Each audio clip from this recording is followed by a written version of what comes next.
Welcome back to another episode of Dynasty Theory. I'm your host, John Bauer. I'm joined by Dan Lamagna. Dan, what's up, buddy? J to the B, what's going on, my man? I am excited for another week here. It's a blast, another fun fantasy football week that we're going to be reviewing and looking ahead. And I miss Mitch, though, man. I just disagree with the state of Utah tonight, thinking it is more important for him to work than to be on the Dynasty Theory podcast. I don't know how you feel about that. He's traveling for work. I think it's still in Utah, but he's gone for 4 days or so, something like that. And then he's going to Vegas soon too. He's a globetrotter. Yeah, I wonder if we get in trouble with like Mrs. Sorensen if we wrote his employee a letter and just says we're not pleased with this traveling on Tuesdays. You think that would fly, or we'll think about it? Yeah, we'll figure it out. But again, we want to thank everybody for tuning in. We are a proud member of the DLF Family of Podcasts. Super excited about that partnership. And of course, this week's episode of Dynasty Theory is brought to you by MANSCAPED, who is the best in men's below-the-waist grooming. MANSCAPED's performance package is the ultimate men's hygiene bundle. Join over 6 million men worldwide who trust MANSCAPED. 20% off, free worldwide shipping, code Theory20 at manscaped.com. Lawnmower 4.0, Dan, and the Weed Whacker. I'm not going to forget the Weed Whacker. Listeners, if you're, you've been thinking about it and you're unsure, just trust us. You will not be sorry with these products. We will apologize in advance because you'll think of JB and myself and Mitch maybe when you have those products, but they are worth it. Everybody wants to think of me when they're taking care of their male grooming, I'm sure. It's time to take care of yourself. Go to manscaped.com and get 20% off plus free shipping with code Theory20. As we always say, it helps us out and it's a great product. All right, Dan, this was an exciting week, and unfortunately, some of the big injuries, well, all of the big injuries that take place throughout the NFL have a trickle-down effect and a huge impact on fantasy football, of course, but most importantly, our dynasty teams, okay? I see a few people in the chat. Jack, I see your question. We'll get to it. Greg, what's going on? We always appreciate people tuning in live here on the Dynasty Theory YouTube channel.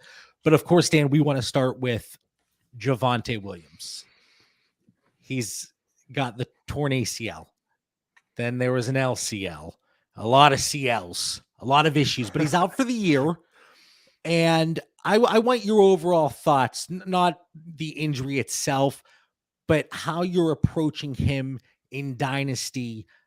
I want to know if you have any shares, what you're doing in those situations, what your team makeup looks like, and then if you're going out and trying to acquire. All great questions, JB. And, Mitch and I often joke with you about like DFS, and we talk every once in a while about like our home leagues and stuff. But this is where like Dynasty is a blessing and a curse. We love that role of like general manager, and this is like a big impact to our teams, or maybe a big opportunity, or it really hurts our rosters depending on where we're at. And like injuries really do sting because it impacts the player's value. Maybe you were looking to shop Javonte Williams before this trade because he wasn't performing up to expectations, and now you're not even going to get near what you hoped for. Maybe you were looking to buy before this injury because you didn't think what was, going on there. It was a buy low opportunity. And now it just changes the whole landscape. So he injures his knee, and serious injury, done for this season. And personally, myself, surprisingly, I did not have any Javonte Williams shares, and not for lack of liking or not wanting Javonte Williams. My teams just didn't fall that way. But I wanted to kind of learn and look at the situation similar to J.K. Dobbins. We've had so much dialogue around his injury at all different points of his injury, from when he first got injured, a year ago, to the offseason, to the start of the season. And it was like the stock market. So I'm interested in obtaining some Javonte Williams. It doesn't necessarily have to be like this week, next week. I will start trying. But I am going to keep trying until next year comes. And I think anytime between now and his return, you're going to have an opportunity to eventually get a guy at a value. He's young. He's going to recover. He's going to bounce. No reason he shouldn't bounce back strong. And I really still believe Javonte Williams is a very good running back, and he'll have a promising career. Now, let me ask you about the timeline, because here it happens week 4, and you already referenced J.K. Dobbins. And I think that's the easiest comparison. A young running back, a blossoming star in their own rights. And for J.K. Dobbins, it was 5 weeks prior, okay? And then he still wasn't ready for week 1. So I say 5 weeks prior, this point in last year's season, he suffers the injury. Now I know that there were some issues with the hamstring there as well, but we can't really shed light on that. I always joke it's surprising. Dan and I are not doctors, contrary to popular belief. But is that a concern? He's not going to be 100% ready for the start of the season. Or maybe it is different. Maybe he does come back full strength to start the season in 2023. Yeah, it's a little too early to be able to diagnose that. It's early in this year. So, I mean, that is potentially a positive. But as we mentioned, J.K. Dobbins, and I think they did say with Javonte, it was more than just an ACL. There's a couple other ligaments there. But as long as it doesn't extend to something like the hamstring and something, everything goes well with surgery, there's no infections afterwards, he starts rehab on time, I think you're going to have him next year. We just don't know what week. But again, I think this is one of those opportunities where I look at Dobbins, if you could just display a little bit more patience. And I'm a very impatient person, JB, so I'm probably the worst person to be given this advice. But if you have a little more patience than I do, you could follow it, and you end up scoring J.K. Dobbins. And here we are, week 4, he has 2 touchdowns. That's a thing of beauty. And he's young, and his value and stock's going to start rising again. So, how do you start chipping away and getting some Javonte Williams shares? I think it's a great opportunity. And again, maybe you can't get it this week or next week, but owners will become more willing to trade at different times. And I think it obviously comes down to the price point that you are going to be acquiring Javonte. So for the point of this discussion right now, let's take it from that perspective. Going out and actively looking to acquire Javonte Williams. And there were several trades and just questions overall what we would be looking to do. These are questions that came up in the Discord. And the way that I would construct the trade would be, one, you're not contending, obviously, or maybe you are contending, but you just have so much depth. Okay. And the prime opportunity to acquire Javonte would be from somebody that has him on their roster, of course, and they are contending. But here's the thing, Dan, if you're contending, if you have a team and you're 3-1 or you're 4-0 at this point in time, it's not because of Javonte Williams. He has been, that first week he came out and had 10, 11 receptions, but over week 2, 3, and then 4, obviously goes out early. It's been very pedestrian like production. And we talk about replacement level. He has been just that.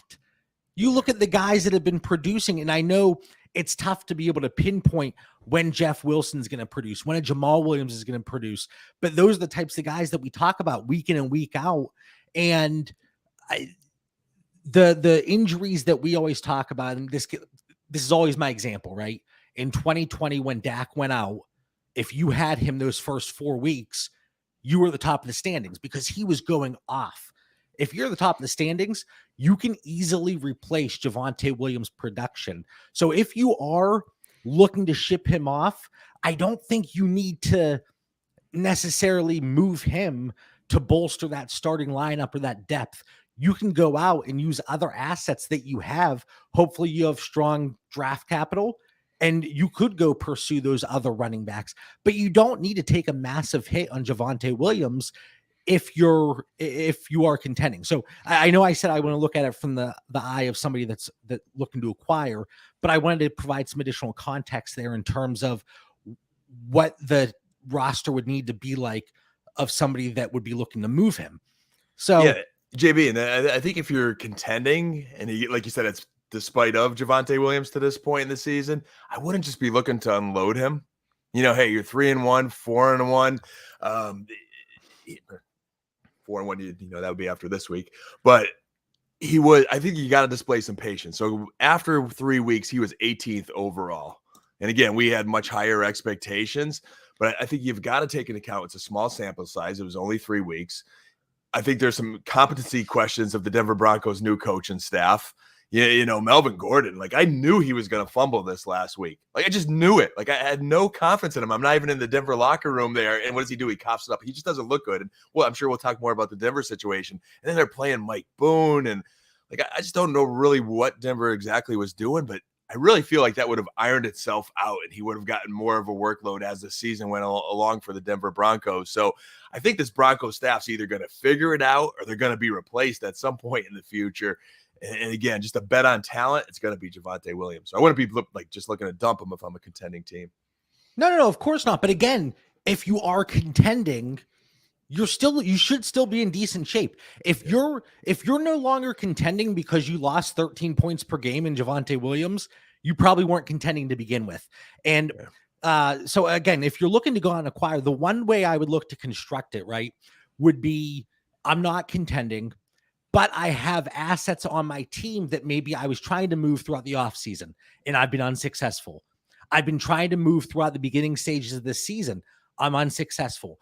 It has been very difficult. And I actually used the trade that you and I made involving Nick Chubb over the weekend on the episode of the Pivot Point with Mitch. But it's been very difficult to move those higher end running backs. And it's because,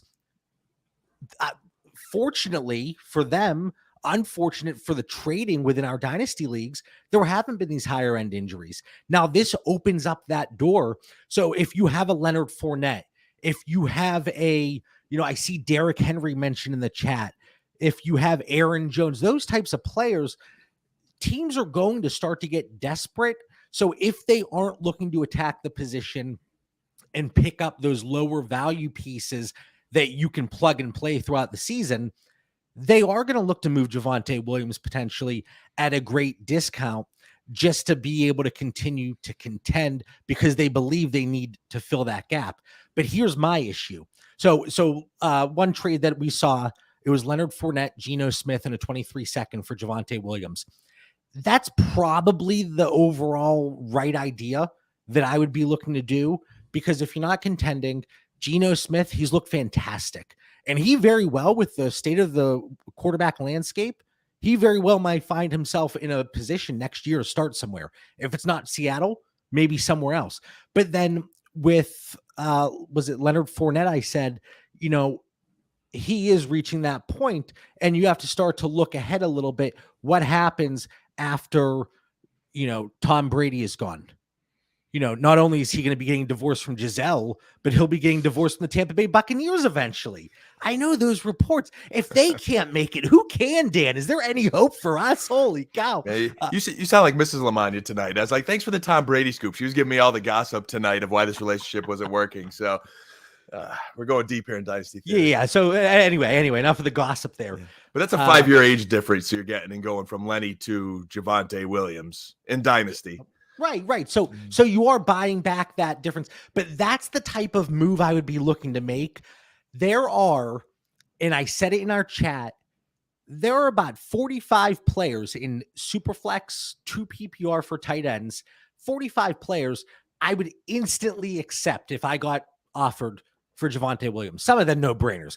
Nobody's going to come here or offer me Josh Allen for Javonte Williams, but there's about 45 guys. Then you can add about another 20, 25 that I have tiered relatively equal, that one for one, because of the lost production over the next year and I would say overall, an injured player like Javonte Williams is not going to be very liquid on the trade market. It doesn't give you all that much flexibility. So if I'm able to move on and get a piece that, one, is going to help me make a push this year, or two, that I believe moving forward is going to continue to be strong, and if I fall out of contention, I can then move that asset. It just opens up the door for more trades in the future if things go awry. So for me, like, there's about 70 guys right now, which I know some people right now, they're hearing that and they're saying, holy cow, that is a huge dip in value. But it is. And a lot of it is because of the running back landscape. You look at J.K. Dobbins, you look at Cam Akers, Travis Etienne, those types of guys, when they got injured, think about it. When they got injured, the age of the other top running backs 25, 26, 27. Okay. Now we are a year past that. And think about the influx of talent coming in next year. That's the other We're piece. going to get 4 or 5 running backs that are top 20. One of those situations where everything's going like this. Top 20 dynasty running backs instantly, maybe top 24. But that's going to play a role here. And I think overall, Javante's value could remain relatively flat. And it's going to have its peaks and valleys here over the next year, but the end result might be relatively flat. But you're going to see wide receivers pass them up, quarterbacks, tight ends, and then the incoming 2023 rookies. I agree. And I'm glad you brought up the 2023 rookies, because I believe our boy Ben here, would you say he's getting a little greedy maybe, John? I'm not sure. He says he'd like a first plus what he's looking for. So if I'm reading that right, a first plus. I could see him wanting a first, but I don't think he's going to get a first plus based on, again, these rookies. There's some nice running backs coming in the class. There's a nice quarterbacks coming in the class. I think they're going to have more value than Javonte Williams. And you got to think about it too. I think that's a great question, because we always talk about it. And on Twitter, on other podcasts, different platforms, the easiest way to kind of put everybody on a level playing field is how many 23 firsts are they worth? How many 23 seconds? That it's an easy comparison. So when you're looking at Javonte Williams, there's a few factors for me. One, if I have my 23 first and I'm contending, do I even want to use it on a player like Javonte Williams? There are other ways I could look to navigate. And Dan, you talk about your lack of patience. You know me. I will send you and Mitch a message within 30 seconds. I'm like, hello. And you're like, JB, I'm working over here, man. I don't even give you a minute. But my point there is I'm actively out there seeing what I can get from my 23 first if I'm contending, when in reality, I should be just, hey, breathe, calm down. Let's see how the next few weeks progress, because then we have more information on usage. The availability of players is critical, and you're just buying yourself more time, and you have that increased flexibility.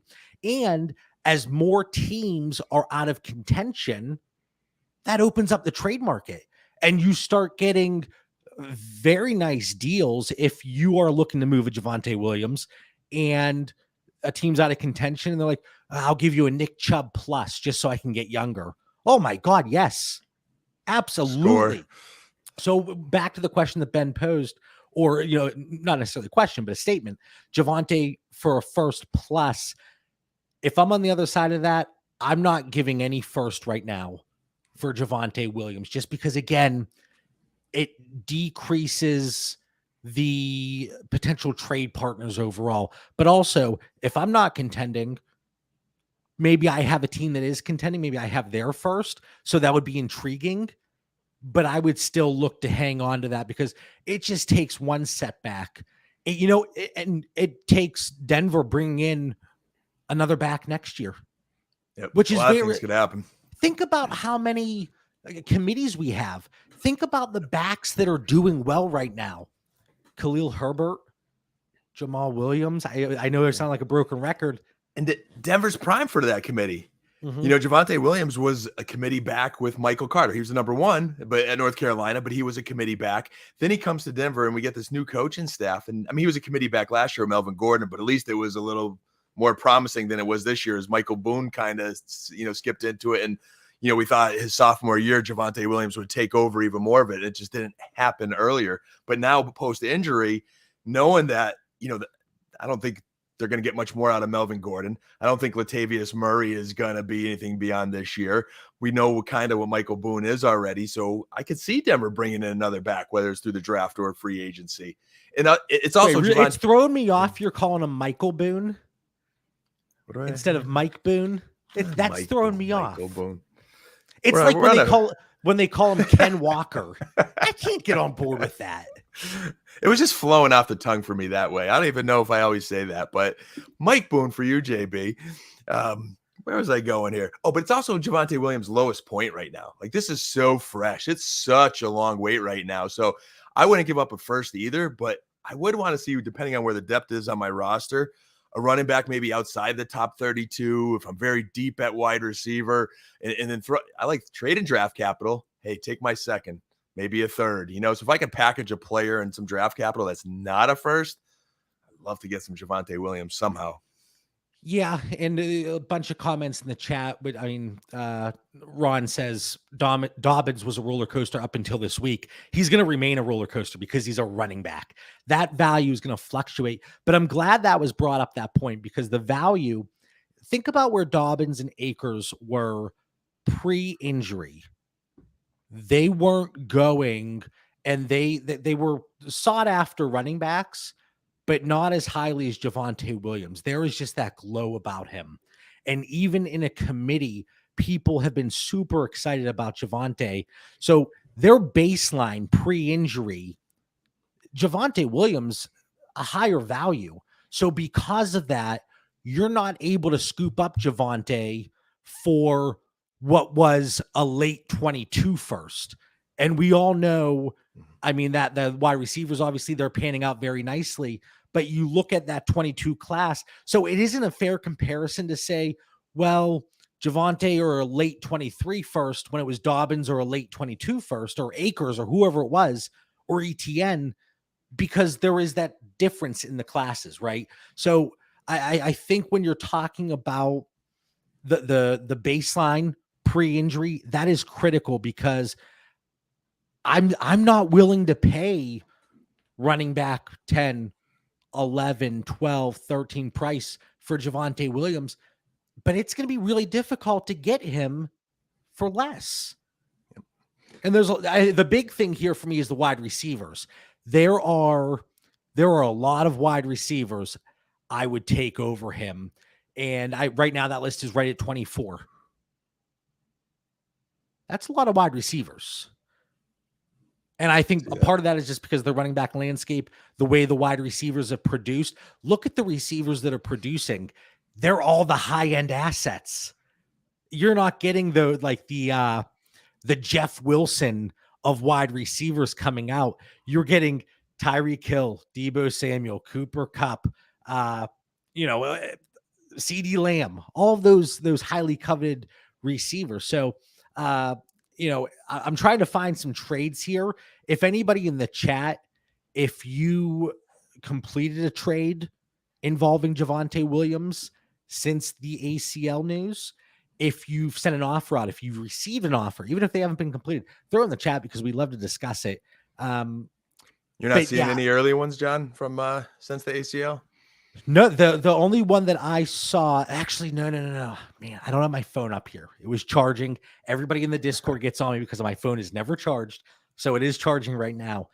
But it was, Mitch and I got an offer, and essentially they were going to go Javonte for RJK. And we said no. But at the same time, they had an offer out. They sent Javonte Williams and Curtis Samuel for Aaron Jones, which I think from a production standpoint today, it makes sense if you're looking to acquire Aaron Jones. If you're not contending, that trade very well could look really silly in 12 months. It could look silly. But that's probably the type of move. I'm going to be far more willing to move aging running backs for Javonte than I am those top 24 wide receivers or those top, let's see. Agree. It's night and day. I mean, Devin Singletary is a top 24 running back versus the elite receivers that are in the top 24 and some really high potential guys even beyond the top 24 at wide receiver. Here we go. This is a 16-team league. There is a PPC, point per carry element. I think it's 0.25. Javonte, Rondell Moore, and OJ Howard. And it is 2 PPR, 1.5 PPR. I'm in the league and I don't even know these settings. I think it's for Dobbins and Taysom Hill. I personally want Dobbins. Yeah, I like that Dobbins side as well. OJ Howard's dust. Rondell and OJ Howard isn't enough to make up the difference for me. I hate to say it, in that 2-point tight end PPR, even though he's not using him in a pass catching role, Taysom Hill, like he's getting run. He's like a running back. Like he's getting occasional, like he's a bye week flyer there, at least in that league. Yeah, I mean, if you're in a 16-team league that start 10 or a 12-team league that start 12, 13, and you have Taysom Hill, he's probably good for a touchdown every week. The way they use him. Here's another trade from Greg. Javonte. Oh, there's a lot of pieces here.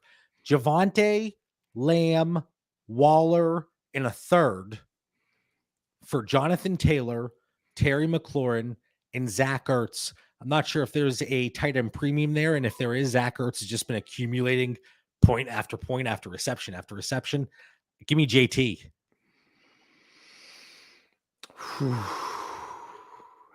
That's a good deal though, because I mean you're looking at like young elite wide receiver there that normally outlasts the running back's career, and I'm a little disappointed in Darren Waller though this year. Right. So if you're getting like a pivot that I talked about throughout the offseason was Waller for Zach Ertz plus. Talked about that several times on the pivot point, which is on the Dynasty Theory Patreon. We have 2 tiers, $5 and $10 a month. Have to get that plug in there. A lot of great additional content. No tight end premium there. So really, Waller disappointing. Jonathan Taylor, the running back 101.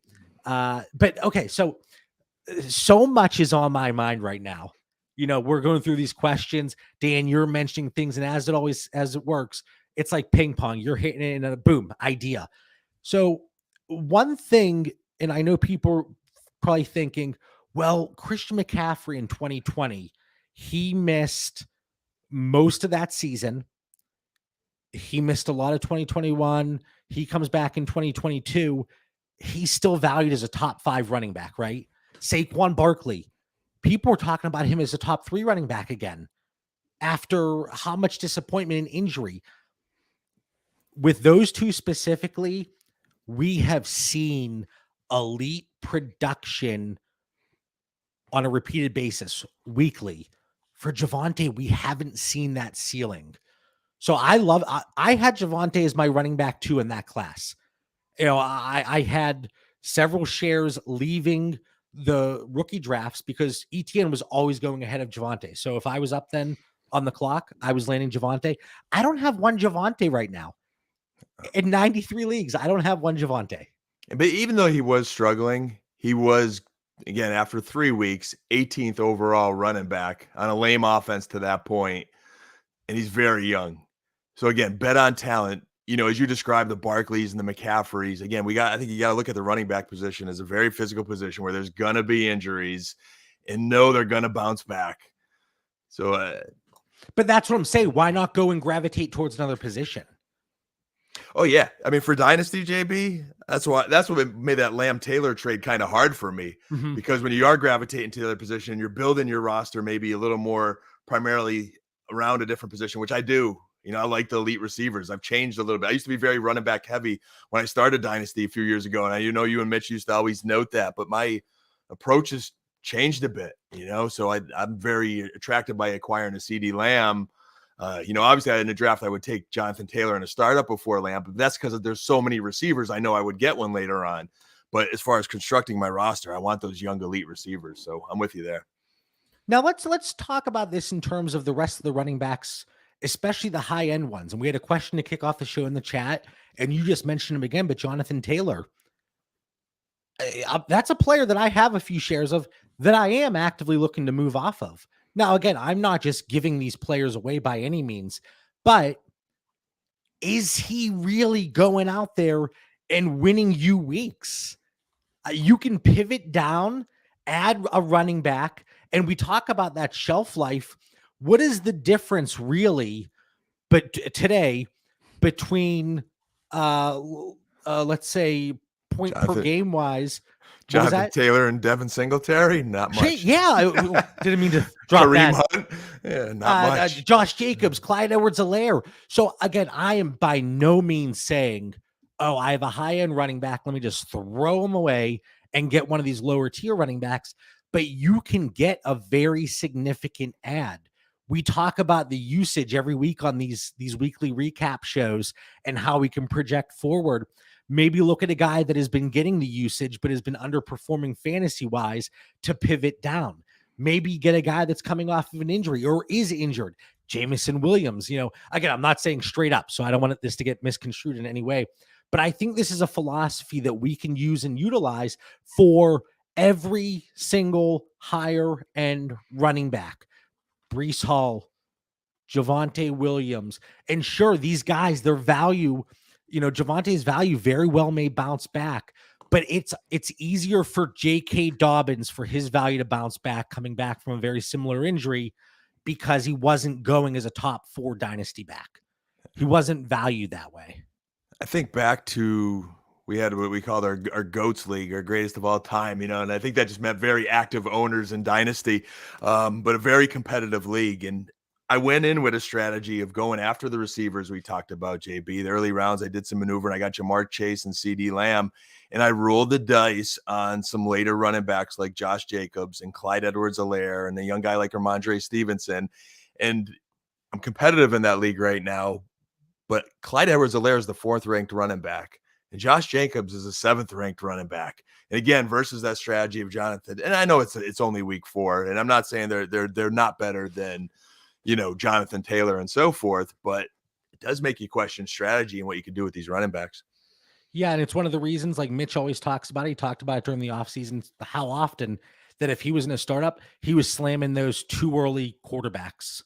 He was moving up in the first round to get the quarterbacks. And obviously the strategy is different whenever you're starting to incorporate super flex and tight end premium, especially when it's 2 PPR. But there are, I hate to say it, but as this season, we're only 4 weeks in, 0 running back truthers can leave their house and shout from the mountaintops. And I know, especially for people like you who do a lot more redraft and there's the bigger tournaments and the best ball and the DFS, that's something that you could have instituted in your strategy this year. And you're probably sitting there very pretty if you went Cooper Kupp, even T. Higgins, whoever was going there then. But I think it is very, I don't want to say eye-opening, but it's very telling. And as a dynasty community, I think then we're going to start to overcorrect a little bit. And it happened a little bit already, but now I think we might even see running backs continue to drop. I can't wait to see early startups next offseason where we're 4 rounds in and like 6 running backs are off the board in super flex startups. It's going to be wild. Let's see. We have a question. Volume's the name of the game, and a lot of that for me is DFS strategy, but it does carry over to Dynasty. And I want running backs that are going to get volume. And this has become a league where it is a committee league. So that volume is not as prominent as it used to be, unlike the receiver position where you could kind of project that Amon-Ra St. Brown is going to get a lot of targets in a week, and those targets are going to result in production. And the backs that are still scoring well, is Saquon Barkley because he's the only show in town, Eckler the only show in town, Nick Chubb. And I think we got a pretty good comment there in the chat about Nick Chubb. Would you trade Jonathan Taylor for Nick Chubb and 2 firsts? I'd say smash accept, right, JB? Chubb and 2 firsts. Get that hammer, smash it. I need a graphic that I can, and then a sound. I know we spent a lot of time on Javonte Williams, but it has been the talk of the town, obviously, because it is that higher end piece. And if I have Melvin Gordon on my roster and I can get a second for him, ship him off. Ship him off. I think he's fumbled 5 times in like 45 carries or something. Yeah, don't fly. I think Latavius Murray. That might be a mental thing, but Latavius Murray in 1 week back in the National Football League, watching him in the London game with the Saints look better than Melvin Gordon. And you still have Mike Boone. And Mike Boone honestly looked better than Melvin Gordon too in the Denver game. But also this very well just may be a reason to kickstart that passing attack in Denver. I know they want to go in there and wanted to run the ball, but things change, especially when you have a higher end injury and a player like Javonte Williams. So talking about Javonte Williams and the way we're looking at the running back position and the amount of players that I said I would trade him for 1-for-1, it isn't an indictment on Javonte Williams. I think he is super talented. It's just, what is he giving you over replacement? I know it's a small sample size, but again, if you're contending up to this point, losing Javonte Williams really shouldn't change your plans. Stay the course. Don't panic, But if the opportunity presents itself, especially a wide receiver, I think you should look to pivot. And that's always my word, to pivot. Anything else on Javonte? We talked about if we're acquiring, I looking to move him again. I think you can still get solid value. But again, if we're just playing the value game and you're not contending, there's no need to just get rid of him. Because we are going to see that fluctuation. He's going to recoup most of his value. It's just you're eating that for the course of the 22 season, most of the 23 off season, and he's just not a very liquid asset. So, Correct. if my issue is his price just is not going to drop far enough. Like you see, Christian McCaffrey, Saquon Barkley, when they were injured, they were fairly easy to acquire compared to their previous value. I don't think the case is going to be the same for Javonte Williams. Yeah, it's different there. Those guys were untouchable at one point just because they're in that elite category and tons of volume and receptions and they were all everything. So this is definitely different. Yeah. I think looking ahead to this weekend, I think Melvin Gordon's playing for his life because I think there will be a little learning curve for Latavius Murray. Like he knew the Saints system, so I think he was able to come in there right away and play. Where there might be a little bit more learning curve in Denver, not a lot for the running back position, but so we'll see how Melvin produces this week. He can't afford to fumble anymore, or else it'll be. But he's still going to share with Mike Boone. We know Mike Boone has a role. I think Latavius will get a little role this week, and then I think if you're bidding on Fab, as MP's saying in the chat there, he's asking to spend 20-30% or Fab or more. I'm sure we're all looking at our waiver wires tonight going into tomorrow morning, and I think Latavius Murray at least gives you upside to potentially be the Denver back this year because he could be better than Melvin Gordon and Mike Boone. And your options are probably cutting somebody on your bench like a Sony Michel or someone in that class that doesn't have much upside. So I do say be a little aggressive going after him this week. Not, if you're in contention, you're playing for now. So if you got you're not going to get many more shots to get a running back that could help your team. Yeah. So before we move on, because we really just have our final segment here, and it's always based on what we saw in week 4, what was the most impactful performance on a player's value?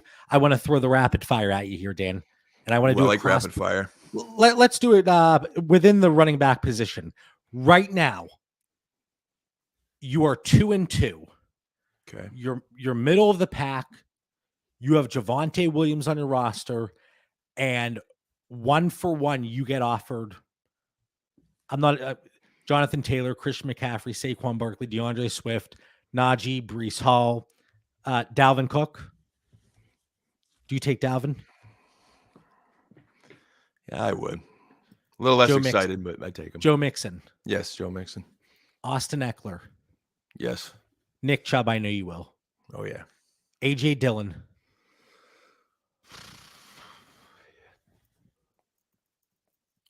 I kind of like Javon. I mean, I think long-term upside. I'm not as high on A.J. Dillon as everybody else is, so I think long-term I'd rather have Javonte Williams. Aaron Jones.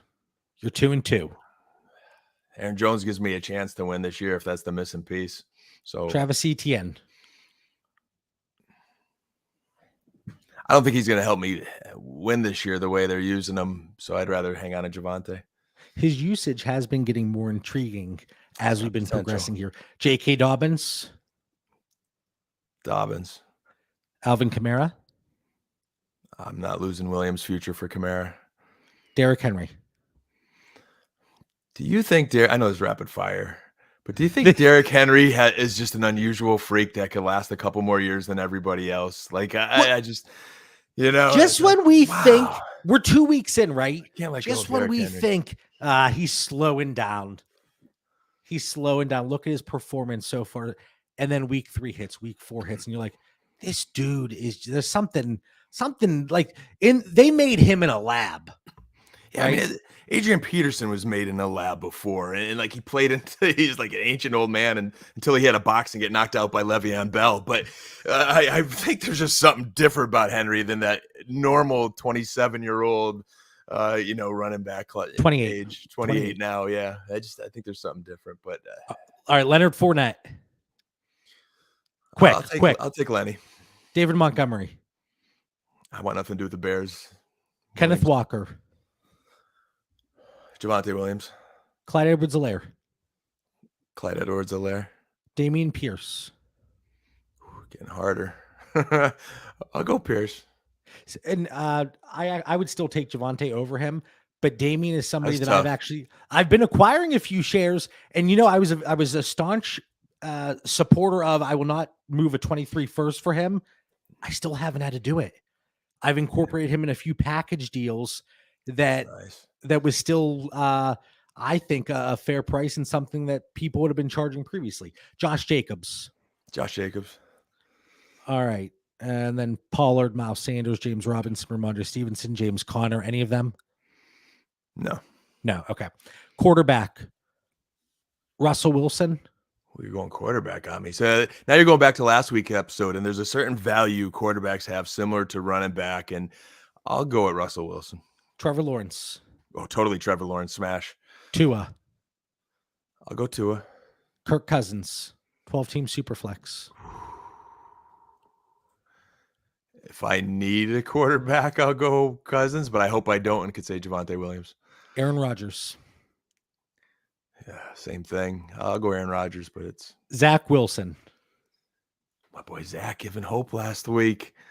I mean, again, I the way we have Zach on our I'll go Javonte Williams. That's close. Derek Carr. Man, they're all in that same class, JB. So I think it depends how you perceive it. But these quarterbacks you're naming that's why I have them tiered together on the tiers. They're all in my probably 13 to 17 range and right before the drop that you're naming. So I mean, I might have to go to quarterback in these super flex formats and take them, but if I don't need the quarterback, JB, I know that I've totally crushed the rapid fire rules here. Yeah, it's been 3 hours now. All right, last one. Trey Lance also out for the season. Trey Lance. Javonte Williams. I'm on Lance. All right, outside of Javonte Williams and the Denver Broncos, what performance in week 4 was the most impactful on a player's dynasty value? Of course, that's always long-term, but the short-term outcomes are so pivotal. And what was the impact, positive or negative? So name a player, name 5 players, whatever you want to do. I've got a few, JB, because I always do. I like to bend the rules like you, unlike Mitch, who's got it. He's the choir boy of the group and follows the rules for the most part. But a few guys that I think just based on week 4, that's what you're asking, their impact last week and how it impacts dynasty. The true dynasty answer of my list would be George Pickens again. He is just a grown man. Chase Claypool goose-egged me in a league, and just the stock rises every week on George Pickens. He just looks like he belongs and is going to be a number 1 wide receiver in the National Football League. And when you actually throw to him, he catches for 100 yards in a game. So George Pickens will be first on my list. I think Pat Freiermuth has to be there with him too. He does, but like Freiermuth was kind of in a category that we talked about in previous episodes of Dynasty Theory, where like we know where he was in our rankings, after Hawkinson, it goes like Goddard, Schultz, Knox, Freiermuth. Like he was after right in Hawkinson, there. You're throwing Goddard after Hawkinson. I've always they're like 6th and 7th, right next to each other in the rankings, so it's almost identical there. I've always just been a Hawk kind of guy, but it's pick your poison. I'm not gonna. I won't fight you over that one, JB. You can flip flop that one, and I won't argue. All right, go through your whole list. So Pickens, I think that's fine to include. So I'd like to just talk about the Las Vegas Raiders and Devontae Adams. And I know this is kind of like a little feels anti-dynasty because he is 29 years old, but he has gotten target shares this year of 17, 7, 10, and 13. Like they are just like, it feels like that's all the Cards looking at. Like the Darren Waller, it is the Devontae Adams show. He still looks like an elite receiver. He was the number 1 receiver last year. I just think he is in a different class of those older elite receivers that I think is going to have. We talked about Derrick Henry being made a little bit different. I think Adams is made a little bit different. It's going to last a little bit longer. And in that same Raiders conversation is Josh Jacobs, a guy who's the Raiders have got to make a decision on. 2 weeks ago, he was sick, and it was so important for him to play for the Las Vegas Raiders that he flew in on a private jet to make sure he was in that game and had a big role. And then he looked really good. You know, I'm a film guy, JB, and I just love watching Josh Jacobs right now. So whether it's Vegas or somewhere else, I think he's a good age running back at 25, I believe. That's 24. got some 24. It's got some really good years in him. I wish he was in more on third downs. He wasn't in their 2-minute offense, so at least that's encouraging. But I'm really liking Josh Jacobs again. And just looking at last week's performance, he's getting the targets this year. He's been getting targets, and Jacobs, CEH, Miles Sanders, based on week 4, they're kind of giving life to that middle tier of running backs. And that's what we're looking for. We're looking for production. And those are guys that were so difficult to move. So if you still have them on your roster, the window has opened and the opportunity has presented itself. All right, keep going. Yeah, and those 3 guys you just mentioned, CEH, Miles, Jacobs, I feel like I have clustered them and talked about them a lot of times at different periods of our show, from the off season to the in season. And I still think there's a stigma around them where, like, no matter what we've talked about and they're producing, John, I think you can still get them. Other guys on the list, just a couple more.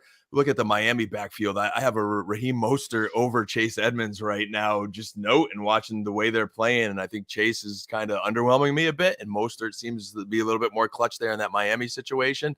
Again, long-term, it's not there for me with Mostert, but depending on what you're doing with your dynasty rosters right now, that's just the way the Miami situation is.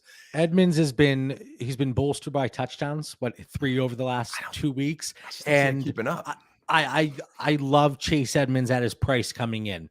I have so many shares. He is not very desirable right now, to say the least. Mm-hmm. And then my deep sleeper would be, or deep dynasty guy, is Devin Duvernay. I love them in the offs. I loved them last year, and I think I was a year early, and then it kind of went south. And then I hammered him in best ball, and then I'm just watching him play, and he's had some splash games, some splash moments. He's getting targets. They're not utilizing Bateman like I necessarily like. Hopefully that foot injury isn't anything for Bateman serious, and he's good this week. But that offense is so explosive, and I think, they're getting ready for a showdown in Cincinnati. I think you're going to see Devin Duvernay continue to be a guy that's going to have some splash moments and get some volume as their number 2 wide receiver. And if Bateman's ever out, I think he becomes their go-to after Andrews. So there. And I think if Mitch was on tonight, he would say Devin Singletary. He's always going to say Devin Singletary, but you mentioned it for Bateman and Traylon Burks also, and I'll bring it up here shortly. But you always hear that mid-foot injury, and it's typically the Liz Frank injury. That's something that you don't want to hear for wide receivers, or running backs too. I mean, Etienne suffered a Liz Frank injury as well. But for me, you went running backs mostly. I kind of looked at it from a wide receiver perspective. 2 things that I really liked. Michael Gallup, forget about the touchdown, for 83% route participation first game back. And that was impressive. He was out there. And CeeDee Lamb is still that unquestioned number 1. I know people were panicking early, and I any chance I could get, I kept bringing it up. I said, be a little patient, because that week 1 performance against Tampa Bay, I don't think that's how this is going to go. Maybe it is because Cooper Rush, the savior, is now at the helm until Dak Prescott comes back. But I was very happy to see Michael Gallup with that 83% route participation there in week 4. Chris Godwin was at 85. Yep. If I could just add to your Gallup too, being a Cowboys homer here, as it was interesting. Before the game, I think one of the Cowboys beat writers was saying they really believed, I think once Tolbert was deactivated, that Gallup was going to have a full workload. And then Stefania Bell from the 4-Letter Network mentioned that she'd be a little surprised, not questioning the beat writer. Look at JB breaking out the jersey here. And that beat writer was spot on. He had pretty much a heavy workload there, as you mentioned, his percentage. And he looked really good. And this is a Dallas team that, in order to contend with the Eagles this year, they've got to have some offense. And with Amari Cooper gone, the expectation of Dallas management was Cooper and Gallup, and it's starting to come to fruition. So, JB, your stocks are up there in your Michael Gallup share collection. Yeah, it was a player that I talked about repeatedly over the offseason that I didn't care if he was going to miss the start of the season. That's always very important for dynasty managers when we're looking at the bigger picture. He got the contract. Amari Cooper gone. be a little patient there. And we saw him on the field for most of that game. Chris Godwin, 85% route participation, no issues there, but also a 22% target share per route run. He didn't find the end zone, but he still showed he's that guy in that offense. Him and Mike Evans had a fantastic game in week 4, but Chris Godwin, I think it was overshadowed a bit. And another player that I was buying into heavily throughout the offseason with that injury discount. Robert Woods, if you're a contender, if you're in a deeper league and you need that production, 12.5 and 13 points, PPR points the last 2 weeks. He eclipsed 80% route participation the last 2 weeks. He didn't hit that the first 2 weeks of the season. So we are trending in the right direction. Spiking up. And now with Treylon Burks out with that midfoot injury, this is going to open things up for Robert Woods, and it's going to get him more involved whenever you have a team that's looking for playmakers, especially in the passing game. So Robert Woods, somebody that, if a team is 0-4, 1-3, or they're low in potential points, and they jump in your chat and they say, hey, I'm looking to sell some players, and Robert Woods is on the roster, I think you could get him for a really reasonable price.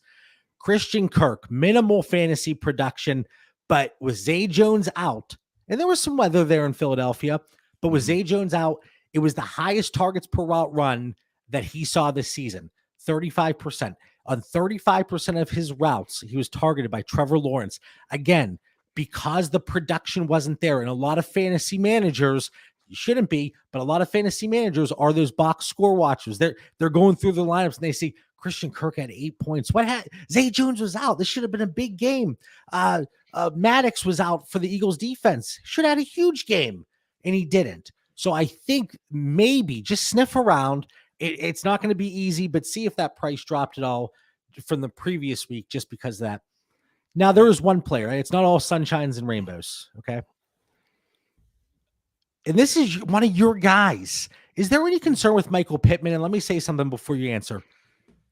This week, lowest targets per route run of the year, lowest average depth of target of the year, highest slot rate of the year. So previously, the tight ends were utilized more out of the slot. Mo Alley-Cox was in the slot 40% in week 3, dropped to 14% in week 4. And we saw the big game that he had. Pittman goes from 18% in week 3 to 36% in week 4. In 2021, Pittman's slot rate was 18%. He doubled that up in week 4. As long as it is not a trend, it shouldn't be a concern. But if that continues, if Mo Alley-Cox, I almost said Jack Doyle, Jelani Woods, who am I missing? Granson. Kylan Granson. But again, he also was in line a lot more than he was in previous weeks. So just something to keep an eye on. And then the low A dot is that a Matt Ryan thing? He hasn't been chucking the ball, and he hasn't opened things up the way that everybody thought would happen. Well, we got Carson Wentz out of town. Matt Ryan's going to come in and save the day. Michael Pittman, fairly underwhelming up to this point, especially in week 4. Yeah, there's a lot of things going on there in Indianapolis, and I don't think it's so much a Mike Pittman concern, but it's funny that you mentioned that because I think I was early submitting lineups tonight before the show, and I think I'm sitting Pittman potentially this week. And I have some other talented receivers, so I've got choices in that league. It's not a guy I would normally sit, but they're spreading the ball around. I think they just had a bad game plan last week versus Tennessee for Tennessee to upset them like they did. And now we saw the report today that their head coach and GM's on the hot seat potentially. So there's definitely, you go from Carson Wentz to Matt Ryan, as you mentioned, thinking you're going to fix the problem, but you can't go from Carson Wentz to Matt Ryan and not keep your O-line really strong because Matt Ryan's not mobile anymore, so they've got some things they got to keep working out on the O-line. They've got to get Jonathan Taylor going was again. He ever mobile? No, I mean the O-line. He used to be able to overcome a little bit more, it's the margin for error is a lot less than 10 years ago. So that going in if you're the Indianapolis Colts, and they let my boy right guard Mark Lewinsky go, and there's some changes along that O-line, and it's not for the better. So we'll see. They've still got time to figure it out, but they better do so soon. Yeah, through 3 weeks, Michael Pittman, I mean, it was okay. I through mean, a 4 great weeks. week 1. We were exactly what we wanted, and in week 3, he was still good.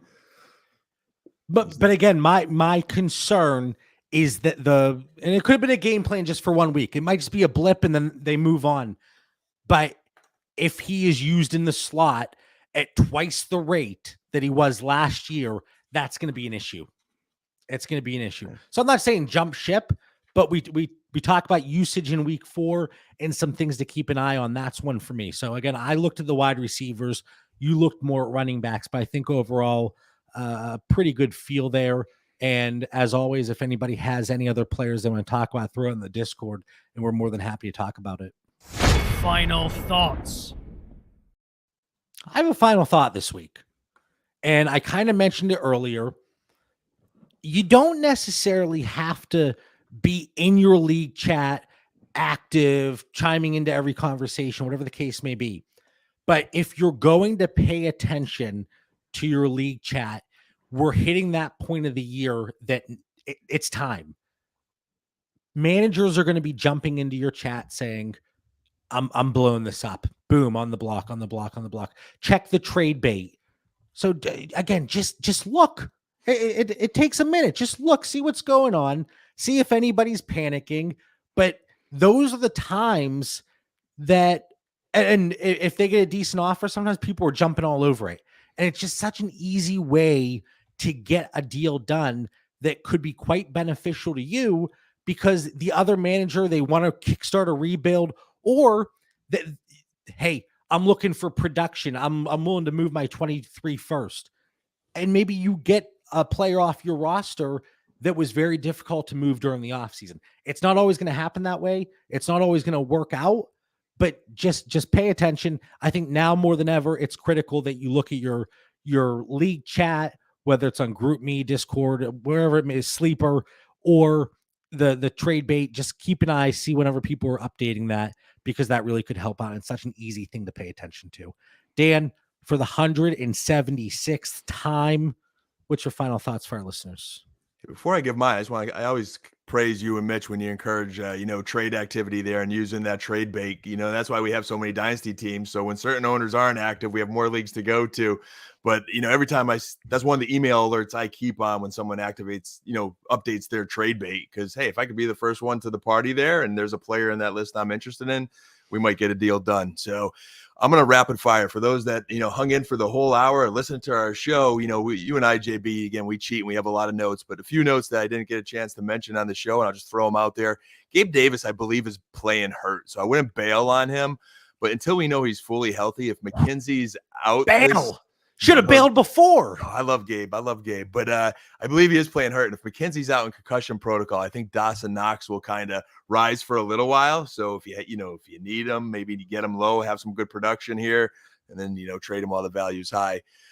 Top running back duos, man. We're maybe in future weeks we talk about these backfields again, but Chubb Hunt, Harris Stevenson in New England, and Hall Carter and the Jets. I love those three duos, man. And Breece Hall is definitely rising. I've been really enjoying watching him play. And then on the negative side, Darren Waller, I don't know what's going on. Marcus Mariota, oh God, I know he scored some points over the last few weeks, but that ship's going to sail before you know Get whatever you can, dump him. Oh, please. And, Kenneth Walker, I feel like is Alexander Madison. Like he's just not rising like I would hope, or if anyone who believes in Kenneth Walker does. So I'm just not really happy with that Seattle situation that he's in. I think there's still upside. And, I think you got to be super patient there. And the Kadarius, maybe back to a positive, Kadarius Toney, Wan'Dale Robinson, don't dump them. I wouldn't even dump them right now. I really believe the Giants coaching staff is just letting them guys get completely healthy. That team is competitive with terrible wide receivers. Terrible. They've done a great job. I think Kadarius Toney or Robinson, if one or two of those guys could stay healthy, if you're going to move them, let their stock rise before you do. That's my final You mentioned thoughts. Dawson Knox, and in the Patreon, I put some blurbs together on a weekly basis. And for Dawson Knox, he only had 7 points in typical PPR this week, okay? But it was a season high in route participation, target share, slot rate. That's the key right there. So if he is out this week, like you said, Jamison Crowder, broken ankle. If Dawson Knox gets that slot rate, and it was his highest ADOT actually this week, and targets per route run. So it was a disappointing production standpoint there in week 4 for Dawson Knox. But if he's able to work out of the slot, and it was a tough matchup. It was a tough matchup against Baltimore. It was a somewhat lower scoring game than what we expected, I think. But I do like that. I think he's somebody that if you were looking to move him off your roster, once he sees a little spike here, which I think we're going to see over the next week or two, that window might open up and you can really take advantage there. Yeah, he was coming off an injury too. Tight end position, like running back, very physical. And if those guys aren't feeling 100%, sometimes the production goes down. But he's healthy right now. Tight end. Tyler Higbee, tight end 5. Everett, tight end 6. Conklin, tight end 8. Will Disley, tight end 10. Mo Alley Cox, tight end 13. Volume's the name of the game, JB. They're getting some opportunities at a weak position. All right. We want to thank everybody for tuning in. Like I said, check us out. If you're watching live on YouTube, we always appreciate all of the comments and the conversations. It really does make this show so much more enjoyable than us just coming on and I don't want to just talk to Dan and Mitch all night. I like to see the comments in there. Check out the Patreon. Check us out on Twitter, Instagram, all that good stuff. For Mitch Sorensen, who's doing some business traveling, Dan Lamagna, I'm John Bauer. We'll catch everybody next week. Good luck in week 5. Have a great night.